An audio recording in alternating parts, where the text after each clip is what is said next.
Hey everyone, it is Marla Copal, the Vitality Mentor. It's April 7th and it's day 28 or 29 for my staying in place. I have to go out to my Instagram account to figure out where I am because that's how I'm counting, is by my posts. So I was clear on the number earlier today, but now it's like, yeah, who knows? Who cares? It's April 7th. And we have a pink moon tonight. And so for those of you who just need the adventure of some astronomy and good old Mother Nature, I encourage you to go out tonight and listen to that and watch that. If you can hear that moon rising, good for you. So we've been talking about a lot of things here while we are all in our situation of the unknown. Most of us are staying at home. Some of us in essential services are still out there serving others, and thank you very much. But as the Vitality Mentor, I've been talking about resiliency, how in spite of what is going on, we are still able to lead a life, create new relationships. And because I'm an entrepreneur, I'm a solopreneur, I'm always about how are we working with others? It's a professional skill. So there's a lot of people out there nowadays talking about empowerment, selling a product. Many network marketers, and I'm one of them, know that there are producers out there in the world that love to keep producing, and this is driving them crazy. They don't know how to do it. But we also know that there's other people on the other end that feel how you offer. Well, I don't have all the answers, okay? I'm still making some of them up myself. But the one thing I'll note that I've been doing a lot lately as I check in with my friends, my other solopreneurs, my other associates, and just people I've known for many, many years in many business networking groups, is that sometimes feelings are running a little thin. And I realized that what I'm doing is I'm coaching a lot of people to find their neutral. Now, to find neutral is a situational need in times of professional relationships. And wow, that's going to sound weird to some of you, but we all have emotions. And all of my friends who know I can get excited, I can get upset, I can do just as well as everybody else. I am not Buddha walking down the street, but neutral. Neutral's a skill. So what is neutral? Well, let's just go simple. Let's talk about our car. We know it sits in neutral in the garage. We might turn the engine on, but it's still in neutral. It's not engaged. It's not going. So neutral is that point of choice making that we have. Do I react? Do I respond? Do I have an answer? Do I wait? Is it time for that pregnant pause where I just absorb what's going on? Now inside, I might be reacting. I might have opinions inside my head that say, that person's being a bully. That person is just really rude. That person is scared. So all of those first two things could be because they're scared. That person has a high need to be right. Well, that's all combined. We're talking about an ego here. Now, we all have them, but how we manage them is how professional we are. So what I want to talk about neutral being a professional skill is we actually have to go on to slow burn. There is an expression called put it on the back burner. So there's certain emails that you might be getting where you can tell someone fired off that message. They didn't think about it. They were emotional in their delivery just by how you personally took it. Now, you took it. You're assuming they sent it with that in mind, but maybe they didn't. So everybody needs to go into neutral. So I'm finding more and more that I'm coaching friends, peers, business associates off the edge of making final decisions about relationships with people because now's the time everybody needs to grow. We need to find neutral. And so I had a friend compliment me today on my phrase called rise above. And in order to do rise above, you have to be able to find neutral.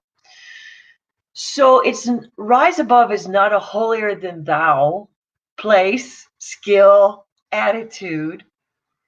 It's a combination of a lot of things. One of them is your willingness to put your response on hold. Just put a response on hold. And I haven't thought about it that way before, but if you can put your responses on hold and have the time then to think about what's going on for them.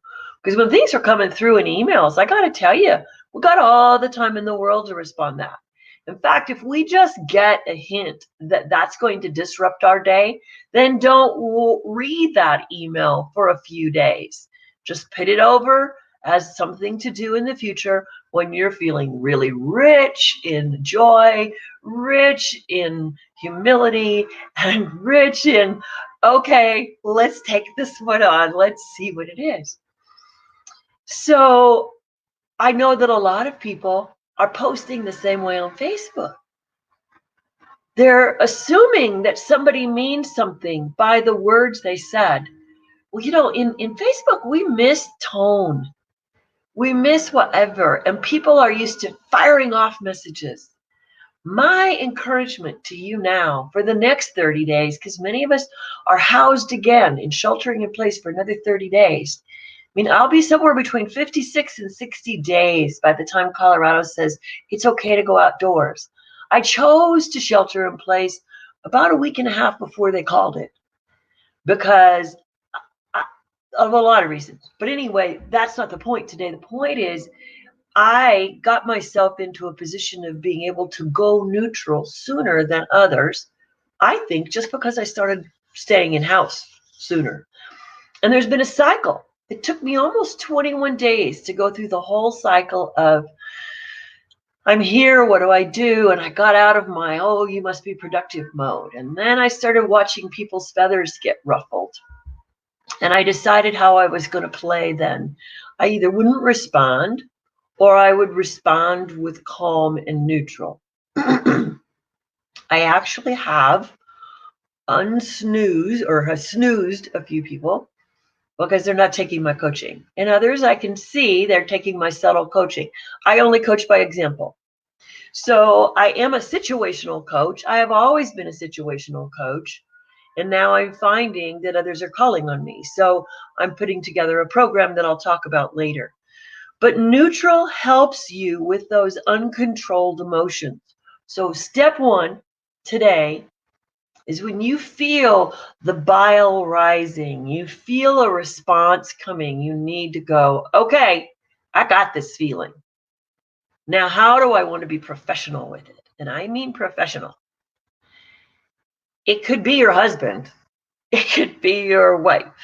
It could be your children. But now, actually, if you go professional, you should be able to come neutral a little faster, because whatever you're modeling right now is what you want your children and your family to see in the future when they're out on their own and they're building a business or they're trying to build alliances. So I'm going to throw a new word in today. The value of neutral is to create an alliance.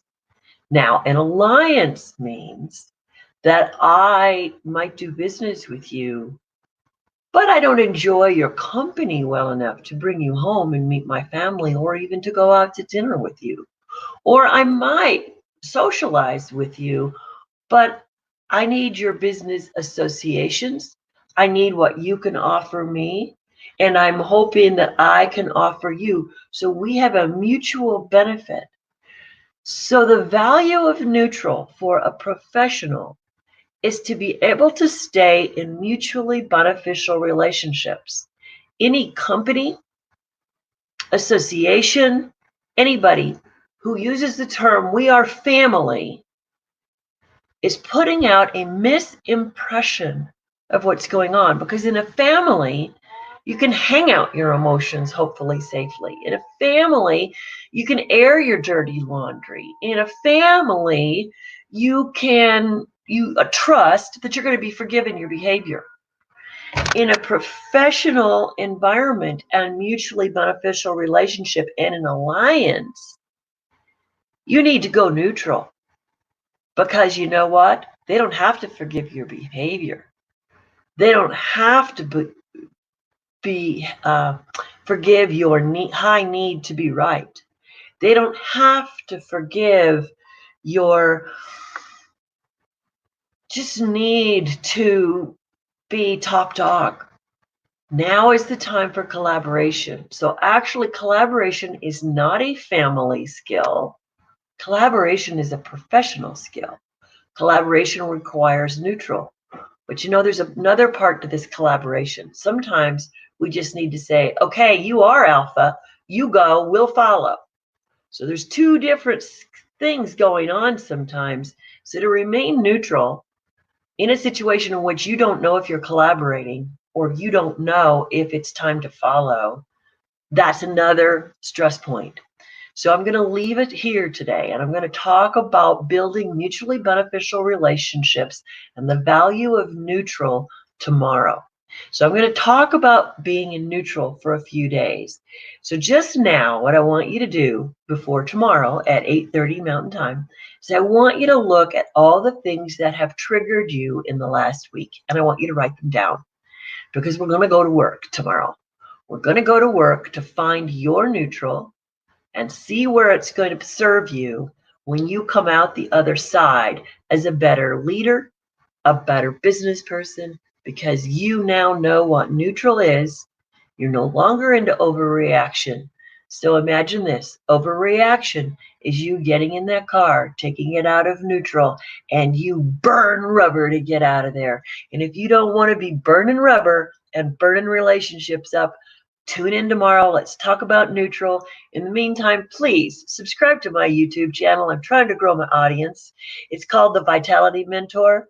And if you want to connect, get me at my website, which is https://marla-copal.now.site.